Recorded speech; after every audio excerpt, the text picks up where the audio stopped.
नमस्कार, मैं कमलेश कबीर आपका एक बार फिर स्वागत करता हूं इस नए एपिसोड। इस एपिसोड में एक बार फिर हम इज़राइल और ईरान जिस युद्ध की हम बात कर रहे थे उसी के ऊपर चर्चा करने वाले हैं। अब जब से ये लड़ाई शुरू हुई है तो भारत के लोगों का आपने देखा होगा सोशल मीडिया पे कुछ लोग इज़राइल के समर्थन की बात करते हैं तो कुछ लोग जो है वो ईरान के समर्थन। लेकिन जियोपॉलिटिक्स की अगर हम बात करें तो आखिर इराक और ईरान भारत पर कितना असर डालेंगे और इस युद्ध की 5 कौन सी बड़ी बातें हैं जो हमें जो है वो जानना बहुत जरूरी है।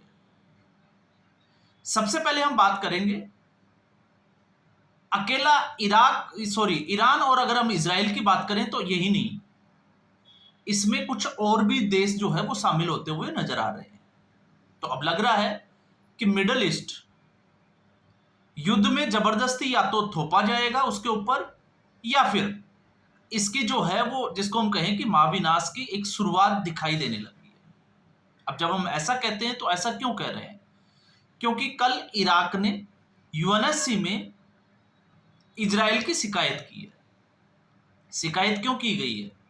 शिकायत इसलिए की गई है क्योंकि इजराइल और ईरान दोनों की सीमा आपस में लगती नहीं है। तो फिर इन दोनों देशों के बीच में झगड़ा क्यों? और जो झगड़ा हुआ उसमें इजराइल ने इराक का जो एयर स्पेस था उसका इस्तेमाल किया बिना किसी अनुमति के, परमिशन के। तो इसलिए इराक ने यूएनएससी से शिकायत भी की है और कड़ा एक्शन लेने के लिए भी कहा गया है यूएनएससी को। तो इसलिए मैंने कहा कि इसमें कुछ और भी देश जो है वो शामिल होते हुए नजर आ रहे हैं।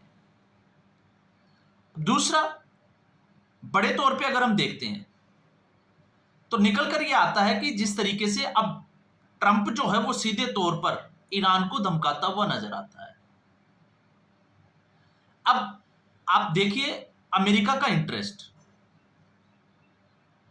अमेरिका जो कि एक वेस्टर्न कंट्री है और यहां मिडल ईस्ट में, तो अमेरिका जो है वो लगातार एशिया की अगर हम बात करें कॉन्टिनेंट की तो लगातार जो है वो दखल देता रहता है। तो सबसे पहले हम बात करेंगे कि ट्रंप ने क्या कहा। तो ट्रंप ने कहा जस्ट डू इट, एक चेतावनी दी कि डील करने का जो है वो अब आपके पास एक आखिरी मौका है। किसके लिए? ईरान के लिए। और अगर ईरान ऐसा नहीं करता है तो उसके बाद उसके ऊपर अगला जो हमला होगा वो इससे ज्यादा खतरनाक होगा। और दूसरा ये भी कहा कि कट्टरपंथी नेता जो है वो मारे जा चुके हैं, तो अब डील करने का समय आ गया है। तो ये किस डील की बात कर रहे हैं? और आखिर अगर आप इसको समझोगे तो इजराइल को किसका डर है और क्यों डर है, तो उसके पीछे की कहानी ये है। इजराइल, अगर आप इसकी रणनीति को समझोगे 1948 से, जब से इजराइल देश बना है, तो इजराइल एक ऐसा देश जो कि मुस्लिम देशों से घिरा हुआ है। और जब हम ईरान और इजराइल की कंपेयर करते हैं तो भी आपको अंदाजा लगेगा कि 20,000 के आसपास, लगभग जो है वो 21,000 स्क्वायर किलोमीटर का एरिया इजराइल के पास है और लगभग जो है वो 16 लाख से ऊपर स्क्वायर किलोमीटर का एरिया ईरान के पास है। तो ईरान आप सोच के देखिए कि कितना बड़ा देश है। कोई सीमा जो है वो इसके लगती नहीं है। लेकिन ईरान के ऊपर बड़े जो आरोप लगते हैं वो ये लगते हैं कि ईरान ने जो है वो हिजबुल्ला हो, हमास हो और हुती हो, इनको अगर कोई पैदा करने वाला है तो उसके लिए ईरान का जो है वो बड़ा हाथ माना जाता है। और क्यों? क्योंकि ईरान जो है वो इन लोगों को हथियार बेचता है। और यही तीनों जो है वो लगातार इजराइल ही नहीं पूरी दुनिया में जो है वो आतंक मचाए हुए हैं और इजराइल इससे सबसे बड़ा पीड़ित देश है। लेकिन जिस तरीके से इजराइल ने रणनीति बनाई 1948 के बाद में, एक छोटा देश होने के बाद में, आप देखिए इजराइल का रक्षा बजट जो है वो आर्मी जो है, सेना की अगर हम बात करें तो लगभग 6.5 लाख के आसपास जो है वो ईरान की है और लगभग 1.5 लाख के आसपास इजराइल की है। लेकिन रक्षा बजट दुगना है। फाइटर जेट्स की बात करें तो फाइटर जेट्स ज्यादा है। इकोनॉमी की बात करें तो इकोनॉमी में इजराइल की इकोनॉमी जो है वो ईरान से ज्यादा है, इतना बड़ा देश होने के बावजूद। और जीडीपी की अगर हम बात करें इस वक्त, तो आपने एक एक बड़ी गौर करने वाली बात है कि इजराइल की टेक्नोलॉजी हमसे इतनी आगे है, हम भारत की भी बात कर सकते हैं इसमें, कि 2 साल से वो लगातार गाजा पट्टी के ऊपर युद्ध लड़ रहा है हमास के साथ, लेकिन फिर भी उसकी जीडीपी जो है वो 3.2% के आसपास है, जबकि ईरान की अगर आप जीडीपी उठा के देखोगे तो 0.3% के आसपास है। तो ये जमीन आसमान का फर्क होते हुए भी तो ये लड़ाई क्यों लड़ रहा है? क्योंकि ईरान जो है वो अपने आप को परमाणु संपन्न देश जो है वो बनाने की फिराक में है, और इजराइल नहीं चाहता, क्योंकि अगर ऐसा होता है तो उसका खतरा सबसे ज्यादा इजराइल को होने वाला है। इसलिए इजराइल ने जो है वो ये हमला ईरान के ऊपर किया है। तो यहां पर ये बड़ी इंपॉर्टेंट चीज जो है वो समझने वाली है। आपने देखा होगा ऑपरेशन सिंदूर से पहले लगातार पाकिस्तान भी जो है वो भारत को ब्लैकमेल कर रहा था न्यूक्लियर, और जब हम न्यूक्लियर इसकी पावर की बात करते हैं तो इजराइल जो एक ऐसा देश है मिडिल ईस्ट का जिसके पास परमाणु हथियार है, बाकी किसी भी मुस्लिम देश के पास नहीं है। और जब हम मुस्लिम देशों की बात करते हैं तो दुनिया में 57 देशों में से सिर्फ और सिर्फ पाकिस्तान के पास परमाणु हथियार है। तो आप अंदाजा लगा सकते हैं कि इजराइल जो है वो कितना आगे की सोच के चलता है, और जिस तरीके से इजराइल ने ये कहा कि वो अपने अस्तित्व की लड़ाई लड़ रहा है। और इसी में अगर हम देखें तो आपने ये भी देखा, तीसरा पॉइंट जो है वो बड़ा इंपॉर्टेंट है कि इजराइल ने लगभग 200 फाइटर जेट्स जो है वो ईरान में भेजे और उसके बाद में स्ट्राइक की। लेकिन स्ट्राइक ऑपरेशन सिंदूर के बाद इजराइल ने भी पूरी दुनिया को यह बता दिया कि उसका निशाना जो है वो कितना सटीक और कितना अचूक है। और आप एक चीज और देखिए कि एयर डिफेंस सिस्टम ईरान का कुछ भी नहीं कर पाया। बदले में ईरान ने भी कार्रवाई की, लेकिन जिस तरीके से 3 लेयर में इजराइल ने अपनी सुरक्षा कवर कर रखा है, फिर चाहे वो आयरन डोम हो, आयरन बीम हो, या फिर एयर 2 और एयर 3, और उसकी जो रेंज है वो 2400 किलोमीटर तक चली जाती है। तो आप अंदाजा लगा सकते हैं कि अगर स्पेस से भी कोई अगर मिसाइल इजराइल के ऊपर दागता है तो इजराइल उसको इंटरसेप्ट कर सकता है। यह क्षमता जो है वो इजराइल रखता है। और इजराइल ने जो किया, तो इजराइल ने क्या किया, उसके अगर आप फैक्ट्स की बात करते हैं, जिस तरीके से ट्रंप ने कहा, तो इजराइल ने लगभग जो है वो यहाँ पर नतांज जो जगह है जिसका न्यूक्लियर पावर प्लांट है, उसमें लगभग 6 वैज्ञानिकों को जो है वो इजराइल ने मार गिराया। तो इजराइल का उद्देश्य साफ है कि वो किसी भी कीमत पर ईरान को न्यूक्लियर पावर कंट्री नहीं बनाने देना चाहता। क्यों? क्योंकि अगर ऐसा होता है तो इजराइल के अस्तित्व पर खतरा जो है वो मंडराता है। इसके अलावा अगर आप देखोगे तो टॉप कमांडर की अगर हम बात करें रिवॉल्यूशनरी गार्ड्स के, हुसैन सलामी, वो भी मारे गए हैं, और सेना प्रमुख जनरल मोहम्मद बागेरी, उनको भी इजराइल ने निशाना बनाया है। तो इजराइल ने बहुत तगड़ा वार किया, और उसके पलटवार में जो है वो ईरान ने भी, और ईरान ने, लेकिन जिस तरीके से पाकिस्तान ने जो हरकत की थी, ईरान अब जो है वो उसी हरकत पे उतर आया। अब हम बात करते हैं इसके आगे वाले। तो ईरान का जो पलटवार था वो कैसा था? ईरान ने जो है वो ऑपरेशन लॉयंस के खिलाफ नो लिमिट्स कहकर, आपने देखा होगा ईरान का स्टेटमेंट आया था कि इसका जो बदला है वो बड़ा दर्दनाक होगा, और ऐसा जो है वो ईरान ने करके भी दिखाया। ईरान ने जो है वो बदले में कार्रवाई की, और आपको पता होगा तेल अवीव से खबरें आ रही हैं कि कई बिल्डिंगों में आग लग गई।